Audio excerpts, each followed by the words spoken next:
नमस्कार प्यारे विद्यार्थियों। आज आपको कक्षा 12 वाले सभी स्टूडेंट को मैं बताने वाला हूं गद्य की विधाएं। और ये प्रश्न आपकी वार्षिक परीक्षा में कई बार पूछे गए हैं। ऐसे प्रश्नों को मैंने इस वीडियो के माध्यम से शामिल किया है।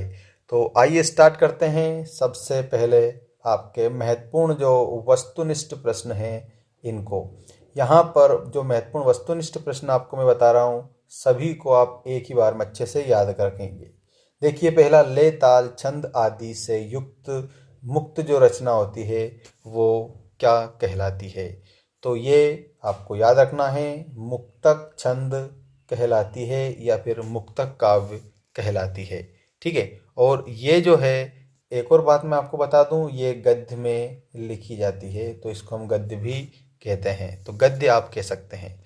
इसके बाद में देखिएगा आपका अगला प्रश्न, एक अंक वाली रचना कहलाती है तो वो एकांकी कहलाती है। एक अंक वाली रचना एकांकी। हिंदी का प्रथम उपन्यास माना गया है तो हिंदी का जो प्रथम उपन्यास है वो परीक्षा गुरु को माना गया है। परीक्षा गुरु आप उत्तर में बताएंगे। इसके बाद में देखिएगा आपका अगला जो प्रश्न है, में लेखक अपने ही जीवन वृत्त को प्रस्तुत करता है तो आत्मकथा में लेखक अपने जीवन को बताता है। नेक्स्ट क्वेश्चन है, किसमें स्वयं से जुड़े व्यक्ति घटना आदि का स्मृति परक सत्य कथन होता है? तो ये होता है संस्मरण में। संस्मरण में क्या होता है, जो व्यक्ति है वो स्वयं से जुड़े घटना आदि का वर्णन करता है जो उसको याद है उससे संबंधित। अब देखिएगा, सही जोड़ी मिलाइए। सही जोड़ी प्रसिद्ध आंचलिक उपन्यास है तो यहाँ पर आपको बताना है मेला आंचल।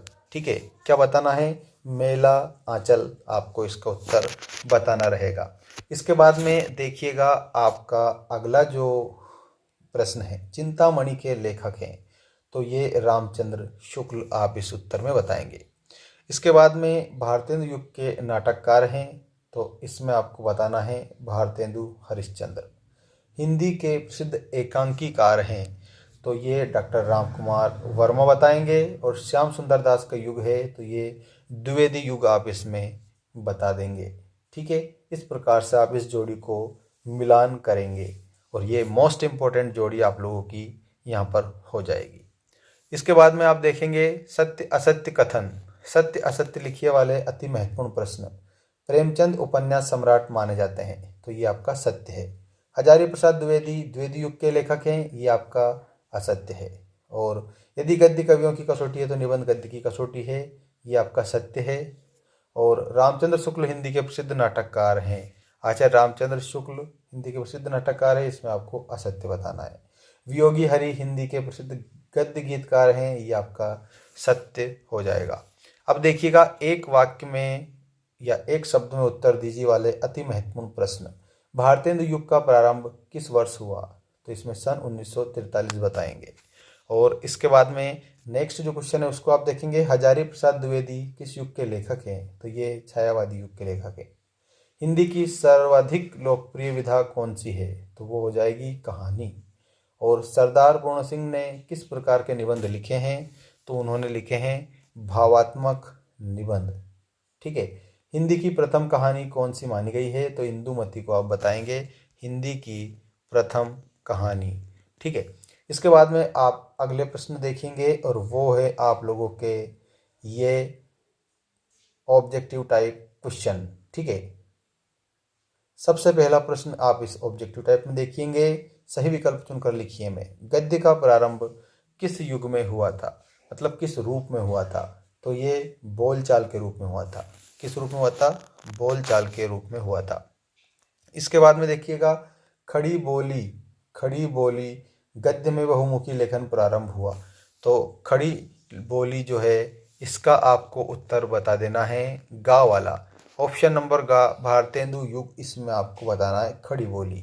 और भारतेंदु युग के निबंधकार है, यहाँ पर आपको ऑप्शन में दिया है प्रताप नारायण मिश्र, विद्यानिवास मिश्र, हजारी प्रसाद द्विवेदी और रामचंद्र शुक्ल। तो करेक्ट उत्तर होगा प्रताप नारायण मिश्र। ठीक, अगला प्रश्न देखिए, प्रसिद्ध संस्मरण लेखक हैं तो प्रसिद्ध संस्मरण लेखक कौन है? तो यहाँ पर आप लोगों को उत्तर में बता देना है महादेवी वर्मा। ठीक है, इसके बाद में नेक्स्ट क्वेश्चन है आप लोगों का, सरस्वती के विख्यात संपादक का नाम है। तो सरस्वती महावीर प्रसाद द्विवेदी, और ये सरस्वती पत्रिका के संपादक माने जाते हैं। अब आपको मैं और जो मोस्ट इम्पोर्टेंट क्वेश्चन है वो मैं बता रहा हूँ, आप याद करेंगे, जैसा मैं बताऊँ वैसा का वैसा ही कंप्लीट। ये आ चुका है आपका इम्पोर्टेंट क्वेश्चन, इससे रिलेटेड एक क्वेश्चन हर साल आपकी परीक्षा में पूछा जाता है। देखिएगा, आधुनिक हिंदी गद्य के विकास का काल विभाजन कीजिए।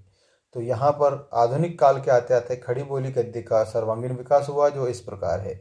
सबसे पहला युग आता है जिसका सन पूछा गया है कई बार, भारतेंदु युग। ये सन 1843 से 1900 तक माना जाता है।